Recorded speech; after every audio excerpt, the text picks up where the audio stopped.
Well, there should not be a weather problem in Detroit this weekend, seeing as Ford Field does have a roof and is climate controlled. Getting there, that's your own, do it at your own risk. Minnesota Vikings likely will be there, I'd imagine, Sunday, and they will be playing what I know is the biggest NFL regular season game, not only this season, of the decade.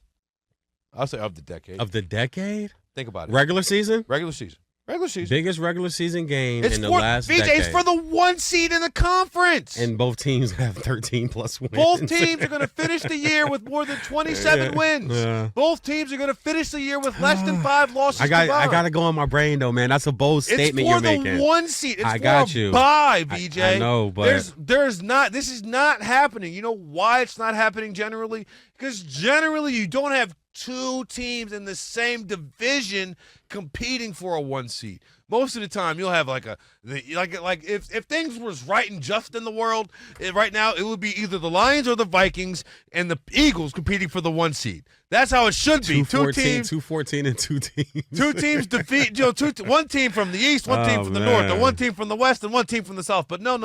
NFC North, congratulations. You're going to have 3 teams in, and 2 of them are going to be the best team in the conference when it's all said and done. Which to me begs the question. Because we talked about this with Ian earlier today. He wanted to say this game really should determine Coach of the Year. And I said, well, damn it, it should solve something.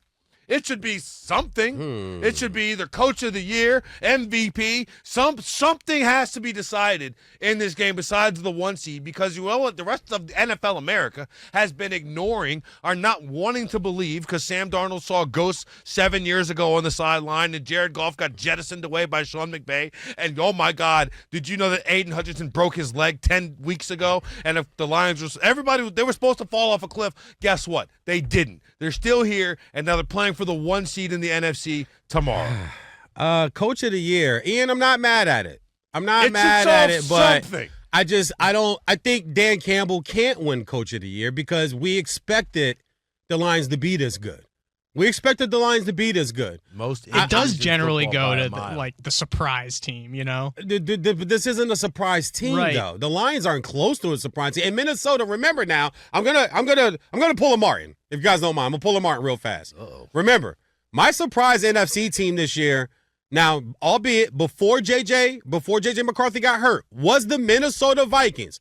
I did pull it back a little bit once he got hurt because I did not believe in Sam Darnold. But if he could celebrate 1 and 2 in our Atomic Dogs, then I can celebrate that this team did end up being 14 and 2, and I can still be able to cash that in as another one of my things I called in August I got right. I feel like those two things are pretty unrelated. Yeah, of course you would. Of course you would. Now, I'm going to be a homer here. I don't care. I'm going to pull Homer Simpson right now. Coach of the Year after they knock off the Raiders tomorrow is Jim Harbaugh. That's my coach. That would be my Coach of the Year because of what he's done with what he has. Now, if you think about Kevin O'Connell, he's a great coach, guys, and they've had a great year, 14 and 2, and might finish at 15 and 2. But he does have a stacked team. That team's really good. He's got the number 1 pass catcher in football. He's got a veteran like Jones in the backfield. He had 2 of the best top 8 tackles in football on the line. Flores has got that defense. Shout out to Van Ginkel, Pro Bowler. Hello. Congratulations, sir. I know Miami let you go free agency, but I like you. I still root for you. Flores used to coach us, but I've always said you're a hell of a coordinator. I just don't know if you're a good head coach, but you're a hell of a coordinator. Okay, you messed up. You can learn and come back, get another head coaching job. But I think this team was built to be good. I didn't think 14 and 2, possibly 15 and 2 good, but I just think coming off of 5 wins, Herbert, having the lack of weapons that the Chargers have, and support his team to possibly 11 and 6, right? I think Jim Harbaugh should be right there. But if Kevin O'Connell got it because he lost what was going to be his quarterback, well, remember, most people thought that Sam Darnold was going to be a quarterback anyway. I would be hard with that. I just don't think Dan Campbell would get this. The Lions have had more injuries on the defensive side of the ball than most teams have on the entire team. Right, but that just started over as far as it just being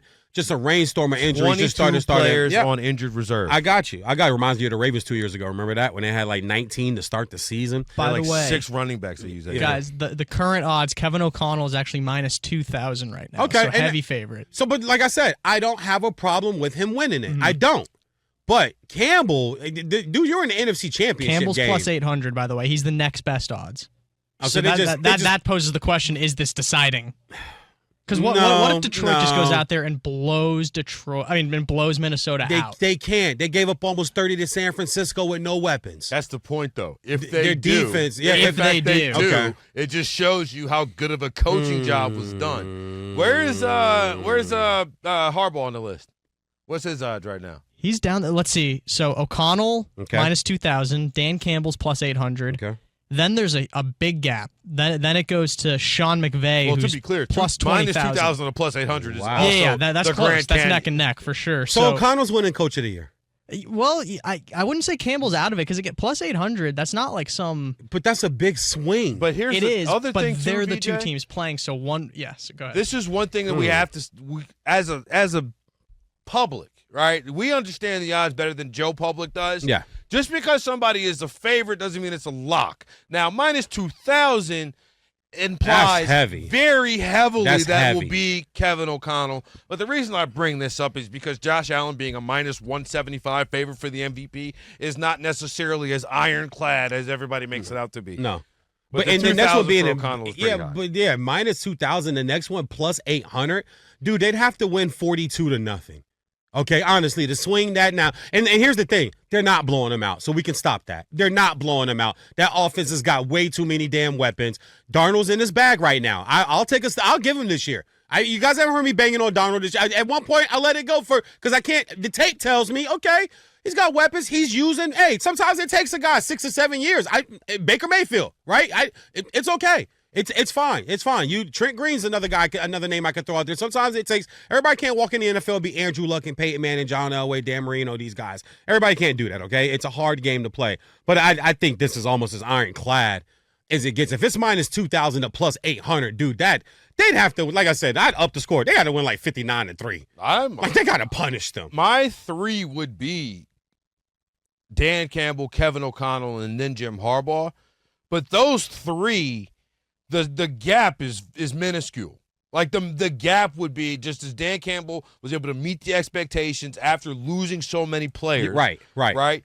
O'Connell, the idea you turn this thing around to not just a playoff team, a top 3 team in the NFC. Everybody might have to come through your dome in the playoffs. Right. Potentially, right? And the only thing holding you back from being the best team in the NFC is the other team in your division, which is just bad freaking luck. Yeah. Right, and then Harbaugh for the turnaround there. But, again, got to take a knock. He didn't win the division. You know what I'm saying? He's going to be a wild card. Like I can't do the same. When I'm looking at Vikings versus Chargers for second in place in Coach of the Year, I just look the Vikings have been so much more successful. I understand roster construction and so on and so forth.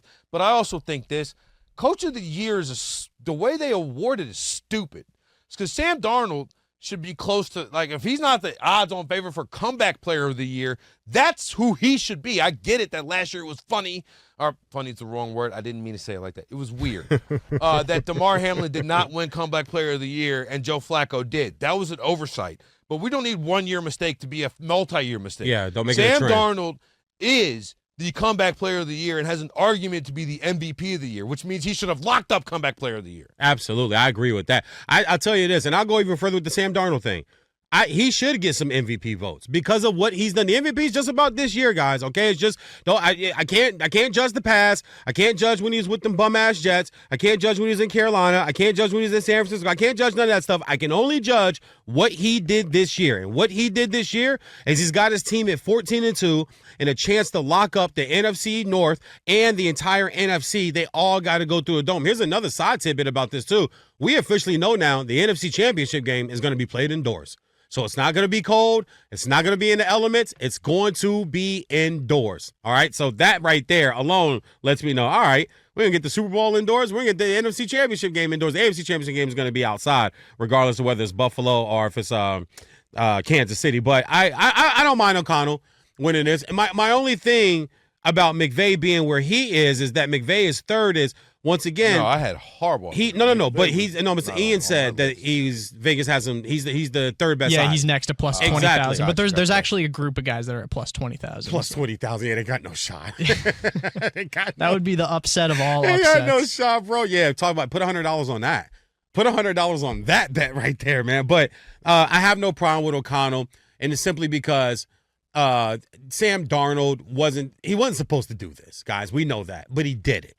So that's what we have to go by. And they've had a good year. And he's done a great job. I did some digging into his numbers and distribution.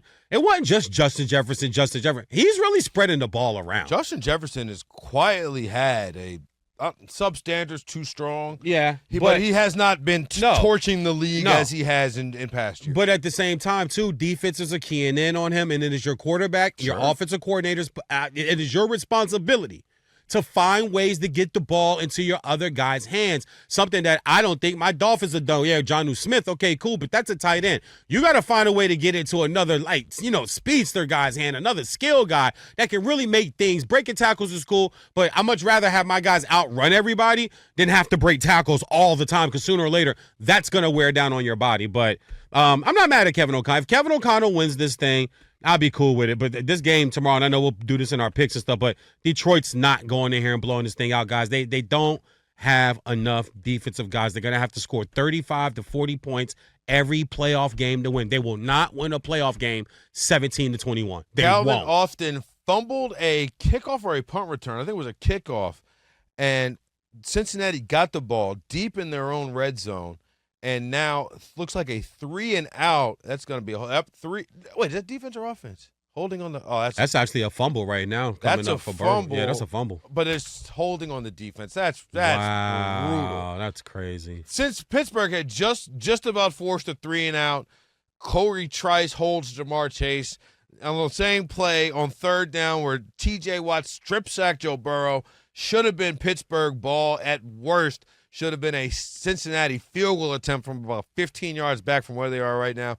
That's the type of play that loses you games right there. Not only that, you know what irks me about that, though, Mark? Go back and look at that replay. Why in the Sam hell on the last game of the year when you need it, you were covering Jamar Chase one-on-one? Why?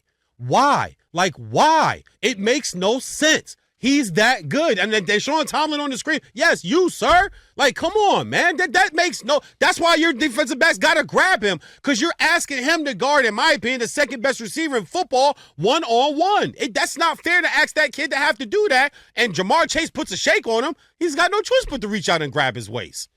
That's on coaching.